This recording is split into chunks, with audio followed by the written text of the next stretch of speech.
Hey Craig, nice to see you again. How are you? Okay. Yeah, I'm good. I just want to know how you feel on the eve of a campaign. 8 games go well.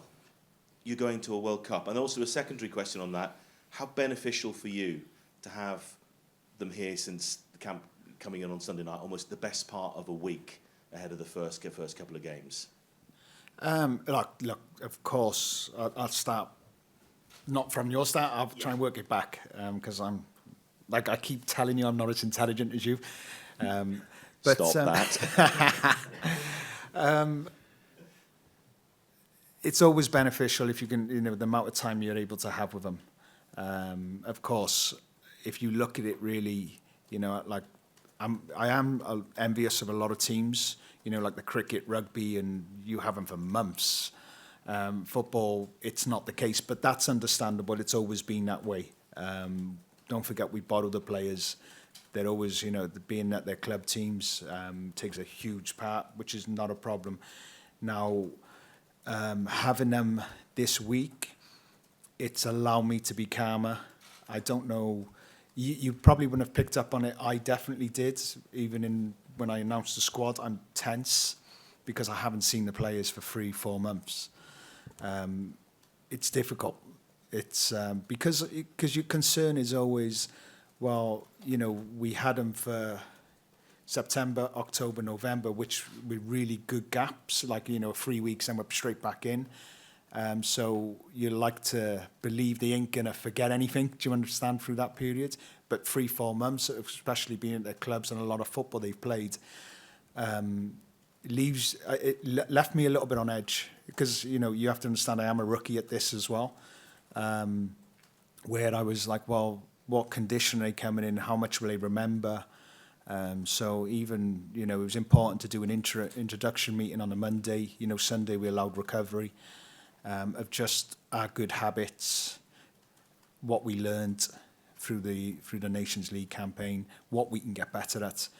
And then this week, reinforcing those messages, it just allows you to be calmer because, I've been really impressed by him this week, I have to be honest. So, it leaves me now just excited. And that's the honest truth. Just excited about what's to come, hopefully tomorrow night. With what's to come and the time you've had with the players, in competitive football and on the grass as well, meetings, etc. What's the importance for you for fearless football? Because I've listened to you. I think we all have about the identity of the side. High risk, high reward, taking chances when they're an opportunity for you. Mm. Dan James was talking earlier this week as well about wanting to take risks, etc. The importance of being fearless in football these days. No, look, I'm like Dan. Of course, his position, you have to take risks to be able to score. But I usually tend to stay away from that word. I don't see. If you have 7 players compared to their 5, there's a risk. I see if you kick it up long, when they have 7 players to your 4, that's a risk. Now, I maybe just look at it, and I try not to be naive, trust me. It's like I don't want to concede. But I want to be able, I want players to be able to express themselves, to show the true value of what they are. And I believe if you have the ball at your feet, it's going to show a really true version of you. Being fearless, like some people like to call it brave, I don't see it as being brave. I see there's other circumstances in life where you need to be brave. I don't see having the ball at your feet and wanting the ball at your feet comes under that. It's about taking responsibility. And what we try to do is allow the players to take responsibility, but also it's important for us to give them as many options as we can when they do take responsibility, to give them a picture that allows them to play forward with the next pass. And it's that simple, and that's the honest truth. It's not.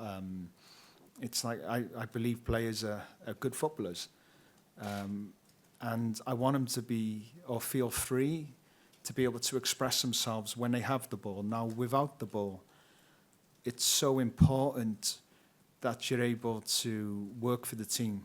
The team comes first. Now we chase together, we get back together.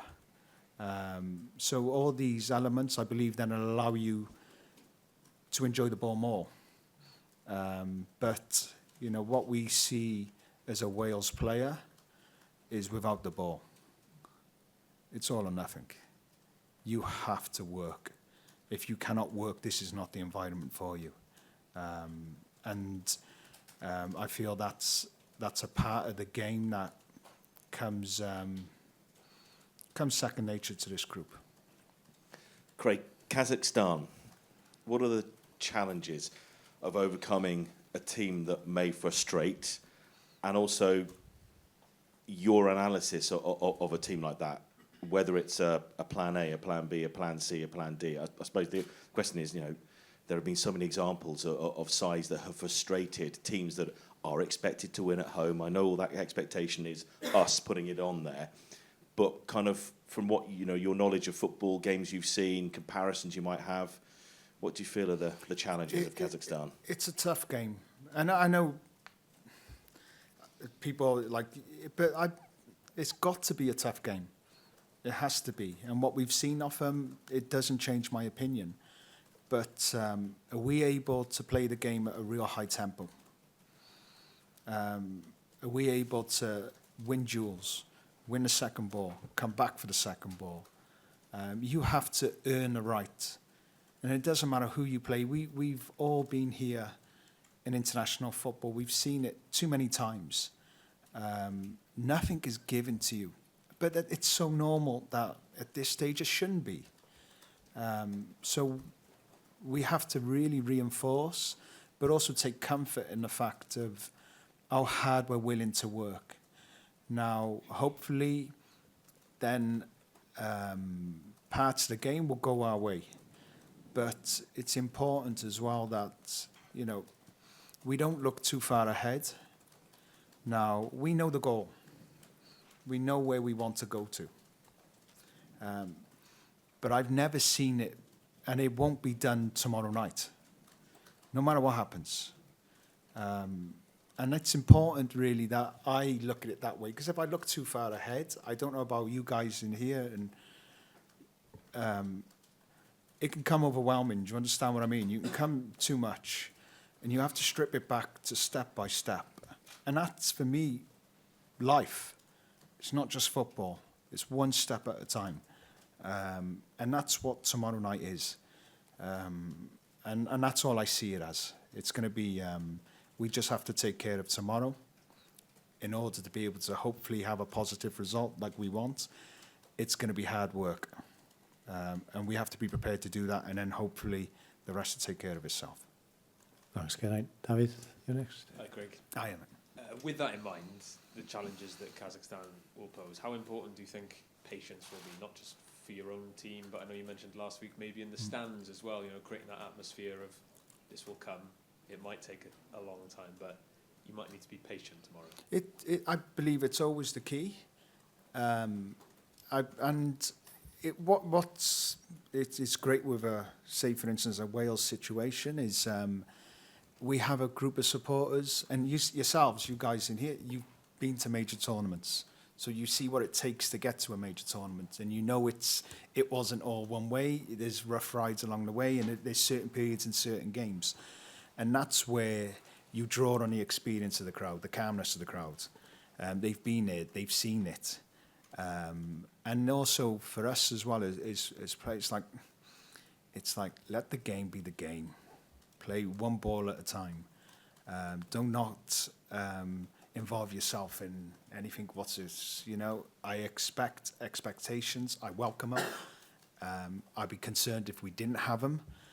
So I'm definitely never one to play them down. I've never tried to do that. But at the same time, for us, we have to play our game, no matter what goes on. If we have to move the ball backwards, we'll move it backwards. But it's always an idea to go forward. Can we score from every phase? That's always the possibility and always something we look for. And then we play the game and we see how it goes. With that in mind, it might sound an obvious thing because we've talked about creating that identity in the last campaign. But what is it you're looking for from your players tomorrow? I know winning is obviously the most important, but what kind of messages have you been giving your players this week? What does a good performance look like to you? Enjoy it. Enjoy it. You know? Do not get caught up in this.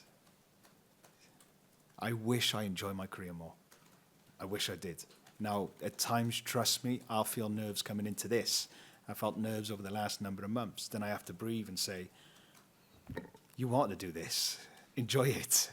You know, what are you, like, this is everything. You know what I mean? It's like, if you cannot enjoy this, why would you put yourself in this position? And for players, and like, if I come away from my career, the one part I do look back on was I wish I enjoyed it more. Because sometimes you can get caught up in the games and competition for places. You forget how good this is. And it's only a short period. It's only a short period. Life is way longer.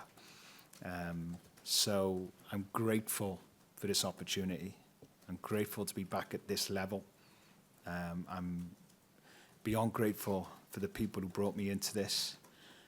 So I want to enjoy it because it shows a true reflection of me then. It shows a true calmness in me. And I want the players to have that as well. And I always try to relate that message. We have to enjoy this. You know, we have to.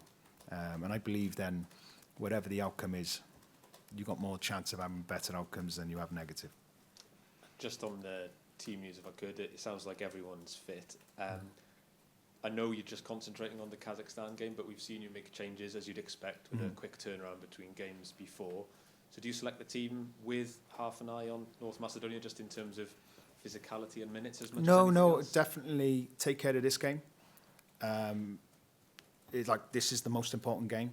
So you pick the team, but also you look at the profile of the opposition, what players we have would suit and hopefully be able to have an effect on the team we're playing. So you always have one eye on that. And then the next game, we'll have hopefully another solution and another way of being able to attack that game. So, you know, we're definitely in the mindset at this present moment of one game at a time. Who's next? Was it Lawrence? Oh, right. And then Sean. Yeah. Sorry. I don't have a microphone. Hi, Craig. Have you been managing to enjoy it? Sorry? Have you been managing to enjoy it? Because you talked there about the players and enjoying it. Have you been managing to do that? Yeah. I hope I come away in that interview. Yeah, I try. Yeah, I do. I really do. Yeah, so, yeah, I do. And if I do feel a little bit, you know, maybe I've had like my fourth coffee in the space of 2 hours, and I feel my heart racing, it's actually due to the coffee. It's not due to me overthinking any situation. So, yeah, I do try to enjoy it. When did you find your calmness then? Was that towards the end of your playing career, or was that something you've kind of worked on going into management? No, I always felt I was really calm off the field. On it, I don't know if I had that gene of, do you know when you run and you get tired, that you get angry? I actually look at it maybe when my heart rate goes up and it gets a certain threshold that I become very angry. I don't have to do that anymore because I'm not running around, so it allows me to be more like I am at home. So that may be, I don't know, I always thought I was very calm. I'm quite open. I like people around me being open. And I don't believe in black and white. Like, I believe there's always a solution. And it's just, I don't know, maybe I've just allowed myself to try and bring that into more everyday life, which coaching probably allows me to do so. And then just a question on Kazakhstan, obviously having changed managers, how difficult has that made it for you to try to work up a game plan for tomorrow? No, we've had it, so we've had experience in it, and even in club football, we had a good run at that as well. It seemed to be every team we were playing for a certain period changed their manager just before we had him. So you go back into looking at the manager who's present and looking at his past and where he's been, what's his traits like. So it's not uncommon, but we've had enough of a period as well. to be able to plan. So there's no, you know, the bits we've looked at. I've been more than happy on what we've been able to do on Kazakhstan, even with the change of manager as well. Okay, Sinead. Hi, Craig. You mentioned the introduction meeting that you had when the players came back on camp, and you mentioned what can we do better. And after the last campaign, the standard is there. Fans can't wait to see what you guys are going to show out there tomorrow night. So in terms of being better, in terms of Kazakhstan, what do you need to be better at, basically? No, there's always parts. Like, no one's got this game sussed. Not seen it. I've seen one getting close to it, but this year he hasn't. Who? Yeah, we know. But I always, and I believe everyone, I think you'll know, you know, we can always improve. And that's what we're always, I probably, like, not just in football, but also in life, you're always, what can you get better at? How could you handle this situation better? How can I be the best human being I can be? I believe we're always searching for that. It's always nice. I believe, like, I want to be the best person I can be. So in football terms, it's always that way as well. You know, there was you know, when we jumped, can we shift it across? So, like, loads of examples. But it's important information, like how you translate that to the players, who are fully aware of situations, and how we can become a strong team. How can we get better? And every game gives us an opportunity to do that as well. You've got what no previous Wales manager has had, or no previous manager in modern times, in that you've got a squad of players where most of them have done it. They've qualified for the World Cup. They broke that curse that was there for over 60 years. I can just sit back and let them do it. Yeah. You know? Yeah, they don't need to listen to me. But how valuable do you think that's going to be, looking ahead at, you know, the next 8 months, or however long this journey is going to be? How valuable is that going to be? So valuable. It's so valuable. Their calmness with it as well. They've been there. But also, like I mentioned then earlier as well, the crowd. They've been there as well. And it's so important. It's so important because they've got to experience major tournaments. And like everyone in here, you've come along the ride as well. You know, it's, you know, when we say together stronger, it's not just a fact of supporters, and it's media as well.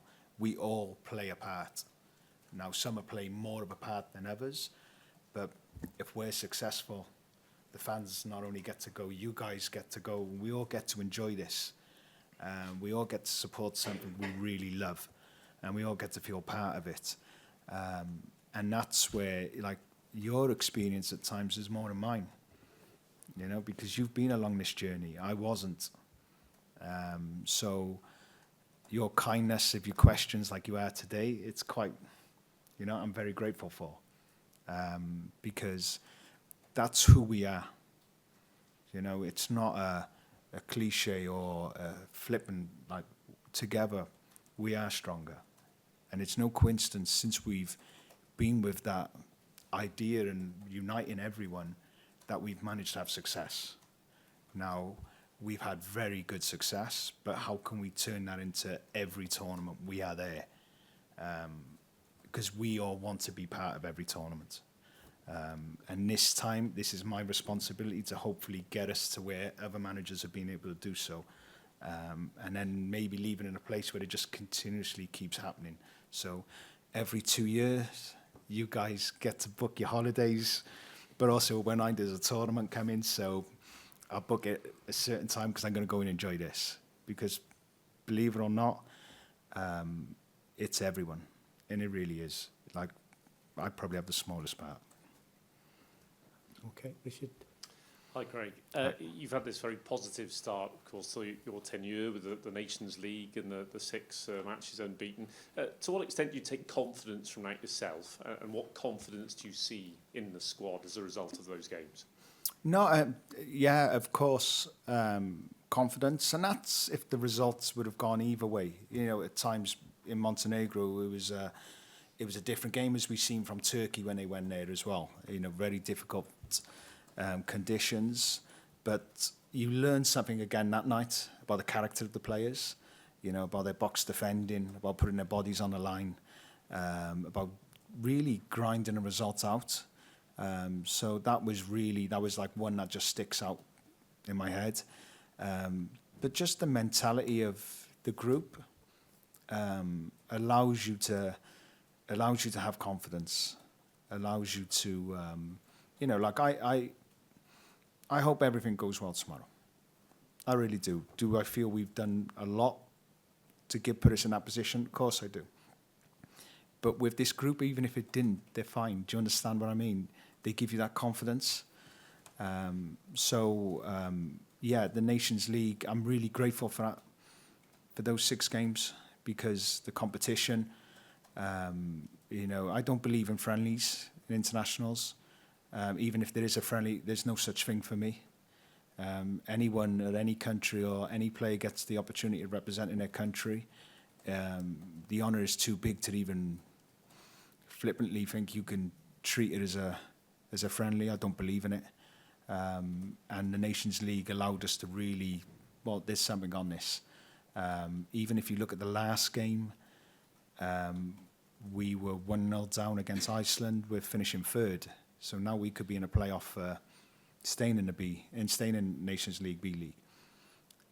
Then by staying calm, by staying patient, by moving the ball, not panicking, not launching the ball from there into the box and suiting their numbers, by moving 2 short passes, free, wide, run, cut back inside, cross, 3v2, back post, goal.